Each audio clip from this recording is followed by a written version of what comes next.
প্রকৃতি মানেই রহস্য। পৃথিবীতে এমন অনেক ঘটনা বা বস্তু রয়েছে যার ব্যাখ্যা বিজ্ঞানীরাও বের করতে ব্যর্থ হয়েছেন। কারণ প্রকৃতির ধর্মই হচ্ছে রহস্য তৈরি করা। তবে আধুনিক বিজ্ঞান এবং প্রযুক্তির কল্যাণে অনেক রহস্যের জট জনসম্মুখে খোলা সম্ভব হলেও কিছু কিছু রহস্যের কুল কিনারা আজও অবধি বের করা সম্ভব হয়নি। আজকের ভিডিওতে আমরা এরকমই ব্যাখ্যাতীত কিছু রহস্যের কথা জানতে চলেছি। তো চলো বন্ধুরা, দেরি না করে শুরু করা যাক। তবে ভিডিওটি শুরু করার পূর্বে তোমরা যারা এখনও চ্যানেলটিকে সাবস্ক্রাইব করনি, অবশ্যই সাবস্ক্রাইব করে পাশে থাকা বেল আইকনে ক্লিক করে দিও, যাতে যে কোনো ভিডিও আপলোড করার সঙ্গে সঙ্গে তোমাদের কাছে পৌঁছে যায়। নাজকা লাইন্স দক্ষিণ পেরুতে অবস্থিত নাজকা ও পাল্পা শহরের মাঝখানে প্রায় ৮০ কিলোমিটার এলাকা জুড়ে এক দীর্ঘ ও রহস্যময় রেখা বিস্তৃত, যা মানুষের নিকট নাজকা রেখা বা ন্যাজকা লাইন নামে পরিচিত। ধারণা করা হয় এই লাইনগুলো ৪ শতক হতে ৬ শতকের মাঝামাঝি সময়ে নাজকায় বসবাসরত মানুষ দ্বারা তৈরি। এর মধ্যে ১০০টিরও অধিক রেখা দেখতে পুরোপুরি জ্যামিতিক রেখার মতন, এবং আরও ৭০টি রেখা দ্বারা ফুল, পাখি, বাদুড়, মাকড়সা, মানুষের মাথাসহ বিভিন্ন প্রাণীর চিত্র আঁকা রয়েছে। এর মধ্যে বৃহত্তম রেখাচিত্রটি প্রায় ২০০ মিটার লম্বা। ১৯২৭ সালে তরবিও মহিয়া কেস্ট নামে এক আর্কিওলজিস্ট ফুট হিল পাহাড়ে ঘুরতে গিয়ে এই লাইন সর্বপ্রথম আবিষ্কার করেন। উল্লেখ্য যে এই বিশাল আকৃতির কারণে এই রেখাগুলো শুধুমাত্র আকাশপথ এবং ফুট হিল পাহাড়ের উপর থেকেই পরিষ্কারভাবে দেখা যায়। এই রেখা অঙ্কনের কারণ আবিষ্কার করতে গিয়ে তৈরি হয়েছে অনেক মতবাদ। অনেকের মতে সৃষ্টিকর্তাকে আকৃষ্ট করার জন্য এই বিশাল আকার রেখা তৈরি করা হয়েছে। আবার অনেকের মতে ওই যুগে মানুষ ভিন গ্রহের প্রাণীদের সাথে যোগাযোগের চেষ্টা করত, এবং এই রেখাগুলো এত বড় করে আঁকার কারণ হচ্ছে যাতে তারা ওই রেখাগুলো দেখে পৃথিবীতে নেমে আসতে পারে। অনেকে আবার বলেন নাজকাই পৃথিবীর সর্বপ্রথম রানওয়ে, কেননা এর মাঝে অনেক রেখা রানওয়েতে অঙ্কিত রেখার সঙ্গে সাদৃশ্যপূর্ণ। তবে অনেক ধরনের মতবাদ থাকলেও এখনও পর্যন্ত কেউ এই নাজকা রেখা অঙ্কনের আসল কারণ উদ্ঘাটন করতে পারেনি, আর এই রেখাগুলো সেজন্য আজও রহস্যময় রয়ে গেছে। হারানো শহর আটলান্টিস। দার্শনিক প্লেটোর ডায়ালগ টিমিয়াস থেকে জানা যায় যে আটলান্টিস শহরটি জিব্রাল্টারের বড় পাথরের কাছাকাছি অবস্থিত একটি দ্বীপ ছিল, যাকে হারকিউলিসের স্তম্ভ বলা হতো, যা ছিল আজ থেকে প্রায় ১০,০০০ বছর আগে বিশ্বের সর্বপ্রথম একটি শহর। নৌশক্তি দ্বারা ইউরোপের বেশিরভাগ স্থান জয়ের পর এথেন্সের নিকট পরাজিত হয়ে এই শহর এক রাতে মাঝ সমুদ্রে ডুবে যায়।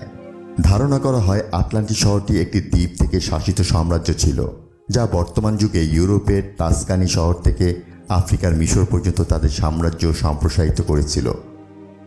তবে অনেকে মনে করেন প্লেটো পৌরাণিক কল্পকাহিনী এবং যুদ্ধ কাহিনী থেকে অনুপ্রাণিত হয়ে এই রহস্য তৈরি করেছেন, যার কোনো সত্যতা এখন পর্যন্ত পাওয়া যায়নি।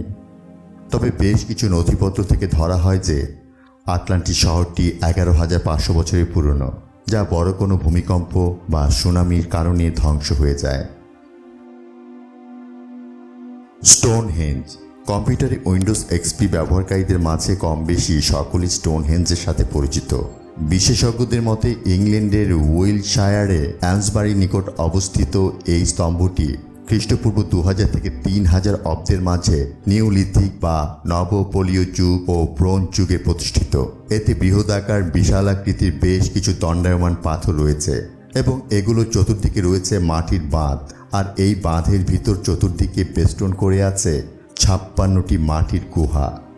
পাথরগুলোর গহ্বরের মধ্যে আছে ২ বৃত্তাকার এবং ২ ঘোড়ার খুরের নলের আকৃতি বিশিষ্ট পাথরের সারি। এছাড়াও এতে কতগুলো পৃথক পাথর রয়েছে যা পূজার বেদির পাথর কিংবা বৌদ্ধভূমির পাথর হিসেবে পরিচিত। নিখুঁত এবং জটিল গঠনের এই স্তম্ভটিকে কে বা কারা প্রতিষ্ঠা করেছে এবং এই প্রতিষ্ঠার পেছনে কারণ কি, তা বিংশ শতাব্দীতেও রয়ে গেছে একদমই রহস্য। রোনক কলোনি। ১৬শ শতাব্দীর শুরুর দিকের একটি ঘটনা। রানী এলিজাবেথ উত্তর আমেরিকায় ইংরেজদের স্থায়ী বসবাস করার উদ্দেশ্যে রোনক আইল্যান্ড, বর্তমানে যা উত্তর ক্যারোলিনায় অবস্থিত একটি অংশ, সেখানে রোনক কলোনি স্থাপন করেন। এই কলোনির কাহিনীটিও অনেকটা লাস্ট সিটি অফ আটলান্টিসের মতো। অ্যাংলো স্প্যানিশ যুদ্ধের পর এই কলোনির বাসিন্দারা হঠাৎ অদৃশ্য হয়ে যায়, যার কারণে একে দ্য লাস্ট কলোনি নাম দেওয়া হয়। এই কলোনির বাসিন্দাদের সাথে কি হয়েছিল বা কিভাবে হয়েছিল, তাদের হঠাৎ করে হারিয়ে যাওয়ার কারণ কি, আজও পর্যন্ত এর এক বিন্দুও রহস্য উদ্ঘাটন করা যায়নি। এই কারণে রোনক কলোনি এখনও মানুষের নিকট রহস্যই থেকে গেছে। ওয়াও সংকেত। ওয়াও সংকেত বা ওয়াও সিগন্যাল একটি ন্যারো ব্যান্ড বেতার সংকেত। 1977 সালের 15 আগস্ট ওহাইও স্টেট ইউনিভার্সিটির বিগ ইয়ার নামক রেডিও টেলিস্কোপে এই সংকেতটি ধরা পড়ে। পরবর্তীতে জ্যোতির্বিজ্ঞানী জেরি আর এহমান সংকেতটিকে বিশ্লেষণ করতে গিয়ে অভিভূত হয়ে এর কম্পিউটার প্রিন্ট আউটের পাশে ওয়াও লিখে রাখেন, যা থেকে এই সংকেতের নামকরণ করা হয়। সাধারণত সৌরজগতের ভেতর থেকে এই ধরনের সংকেত আসার কথা নয়। এই সংকেতের দ্বারা পৃথিবীর বাইরে প্রাণের অস্তিত্বের সম্ভাবনা দেখা যাওয়ায় সংকেতটি সবাইকে অবাক করে দিয়েছিল। এটি 72 সেকেন্ড ধরে বিরাজমান ছিল, কিন্তু এরপর এই সংকেতটি আর পাওয়া যায়নি। ভয়নিজ পাণ্ডুলিপি ও রঙ্গ 15শো শতাব্দীর প্রথম দিকে সম্পূর্ণ অজানা এক ভাষায় লিখিত ভয়নিজ পাণ্ডুলিপি হচ্ছে বিশ্বের সবচেয়ে রহস্যময় পাণ্ডুলিপি। উইলফ্রিড ভয়নিজ নামক এক ব্যবসায়ী এবং পাণ্ডুলিপি সংগ্রাহক 1912 সালে এটি সংগ্রহ করেন। ভয়নিজের নাম অনুসারে এই পাণ্ডুলিপিটির নামকরণ করা হয়। 234 পৃষ্ঠায় সংবলিত বইটিতে দুর্বোধ্য বর্ণনার সাথে নানা রকম ছবিও অঙ্কিত রয়েছে। হাতে আঁকা এইসব ছবি দেখে প্রথমে মনে হবে এটা কোনো বিজ্ঞানীর নোট খাতা, কিন্তু কয়েক পৃষ্ঠা পরেই ভুল ভাঙবে। তখন মনে হবে এটা হয়তো কোনো জ্যোতিষীর ভাগ্য গণনার সহায়িকা। পাণ্ডুলিপিটির পৃষ্ঠা যতই উল্টাতে থাকবে, যে কেউ ততই দ্বিধায় পড়তে থাকবে। আজ পর্যন্ত কেউ এই পাণ্ডুলিপিটির আসল রহস্য উদ্ঘাটন করতে পারেনি। এরকম আরও এক রহস্যময় গ্লিপ পাওয়া যায় রাপা নুই অর্থাৎ ইংরেজিতে স্টার আইল্যান্ডে। রঙ্গ নামক এই গ্লিপটি রাপা নুই দ্বীপের আরেক রহস্যময় সম্প্রদায় সম্পর্কে লিখিত বলে ধারণা করা হলেও এখনও পর্যন্ত তা পুনরুদ্ধার সম্ভব হয়নি। ময় হচ্ছে রাপা নুই দ্বীপে সংকুচিত আগ্নেয়শিলার খোদাইকৃত অনেকগুলি আবর্ত মূর্তি। প্রত্যেকটি মূর্তি এক একটি আস্ত শিলা হতে খোদাই করা হয়েছে। প্রত্যেকটি মূর্তির ওজন 20 টন এবং উচ্চতা 20 ফুট। এ পর্যন্ত 887টি ময় সম্পর্কে জানা গেছে, কিন্তু দ্বীপটিতে বর্তমানে 394টি মূর্তি দেখা যায়। বন্ধুরা, শুরুতেই তোমাদের বলেছি যে প্রকৃতির ধর্মই হচ্ছে রহস্য তৈরি করা। তো এই সকল ব্যাখ্যাতীত রহস্য সমাধান কি আদৌ সম্ভব? হতেও পারে সম্ভব, অথবা হতেও পারে এই সকল রহস্যের সমাধান কোনোদিনই সম্ভব নয়, কারণ হয়তোবা প্রকৃতি নিজেই চায় না এই সকল রহস্যের ব্যাখ্যা স্থিত হোক।